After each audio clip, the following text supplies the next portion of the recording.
Hello everyone. तो जैसे कि आपको पता है कि भाई Nifty bank Nifty stock market ने बहुत महीनों से ऊपर ऊपर जा रहा है। तो अभी उसने there are high chances 98% chance है कि भाई उन निफ्टी में बैंक निफ्टी ने अपना पीक बना लिया है एंड मार्केट यहाँ से डाउन टर्न हो सकता है। मुझे लगता है कि आने वाले महीने में या फिर 3 महीने में अपने को अराउंड 15 to 20% का ड्रॉडाउन दिख सकता है। कि अगर हम देखें तो पास्ट में ये मंथली कैंडल मैंने चालू किया है।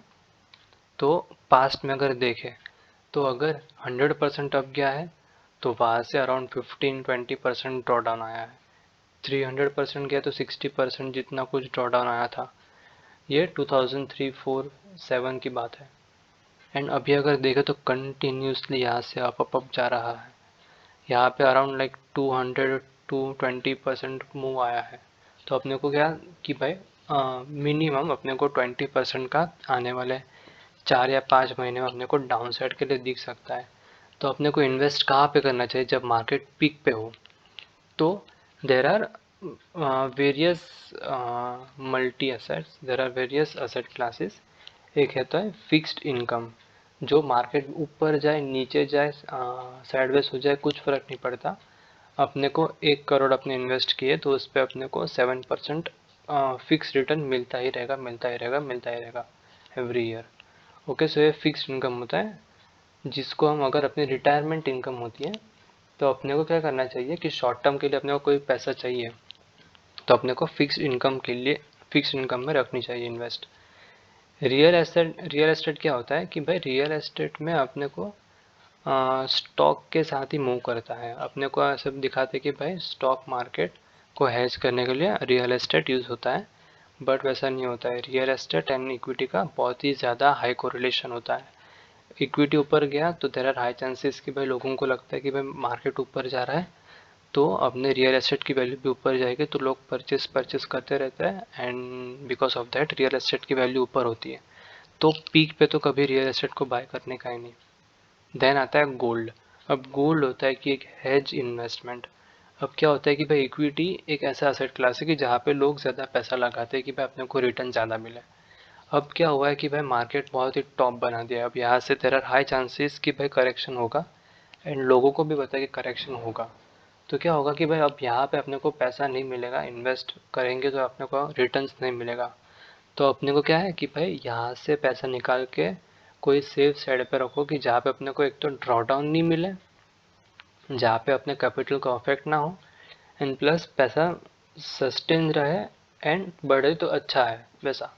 तो क्या होगा कि इक्विटी से निकाल के वॉलेटाइल इन्वेस्टमेंट से निकाल के सेफ इन्वेस्टमेंट गोल्ड में रखा जाएगा। अब फिक्स्ड इनकम में रखेंगे तो कुछ फ़ायदा नहीं है, उसमें फिक्स जो रिटर्न आएगा वही।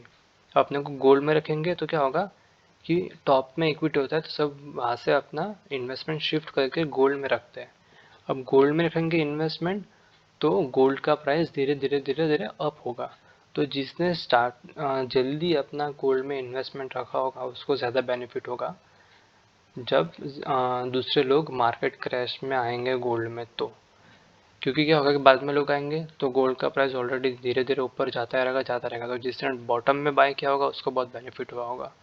ओके, सो गोल्ड अपना एक हेज की तरह यूज़ करता है।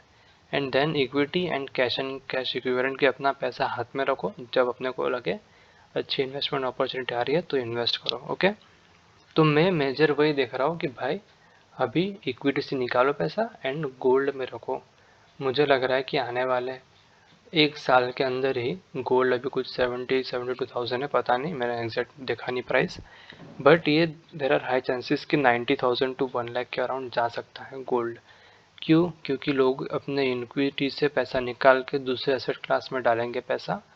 तो गोल्ड में देर आर हाई चांसेस कि लोग ज़्यादा पैसा डालेंगे एंड यहाँ पे अच्छा खासा अपने को मोमेंटम मिल सकता है। सो अपना ये होगा कि भाई अपना गोल्ड में इन्वेस्टमेंट शिफ्ट करना चालू कर दो। वैसा नहीं कि फुल इन्वेस्टमेंट चालू कर दो। अपने को क्या करना है कि अपना इक्विटी जो पोर्टफोलियो है उसमें से 5% निकालो, गोल्ड में रखो। फिर से देखो कि भाई कोई ड्रॉडाउन हो रहा है तो फिर से 5% निकालो, गोल्ड में रखो। वैसा स्लोली स्लोली ट्रांसफॉर्म करते रहो। तो अपने होगा कि एसेट क्लास में कौन सा एसेट क्लास में रखना है। देन अगर आपको ऐसा है कि नहीं भाई मैं तो इक्विटी में रखूँगा, तो there are 3 types of caps, large cap, mid cap, small cap. जब मार्केट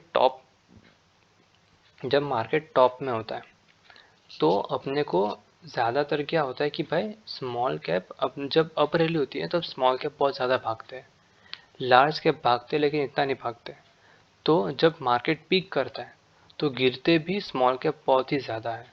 मतलब रैली में आलतू फालतू अगर आपने देखा होगा कोई भी आप स्टॉक पे हाथ रख लो सब ऊपर के डबल डबल हो गए, तो क्या होगा कि भाई स्मॉल कैप बहुत ही गंदे गिरेंगे। अगर गिरेंगे तो निफ्टी में आएगा करेक्शन 20.30% का आएगा, 30% 20%, लेकिन स्मॉल कैप डायरेक्ट आधा हो जाएगा, 60% डाउन हो जाएगा वैसा। तो स्मॉल कैप से दूर रहो।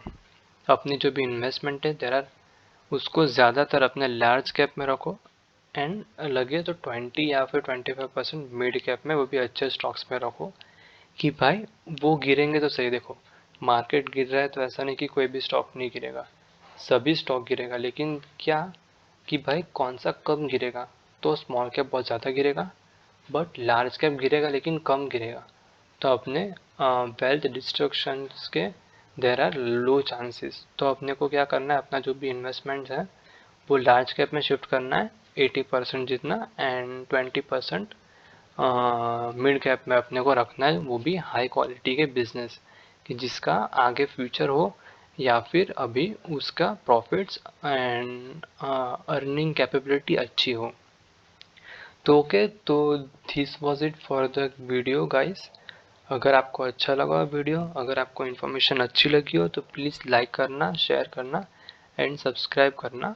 एंड अगर आपको ये वीडियो पास ऑन करना है या फिर शेयर ऑन करना है विद योर फ्रेंड्स कि भाई आप मार्केट पीक पे आ गया तो आपको क्या करना है, तो प्लीज़ आप उनके साथ शेयर करना। Okay guys, thank you for your time, that's it from my side, bye guys.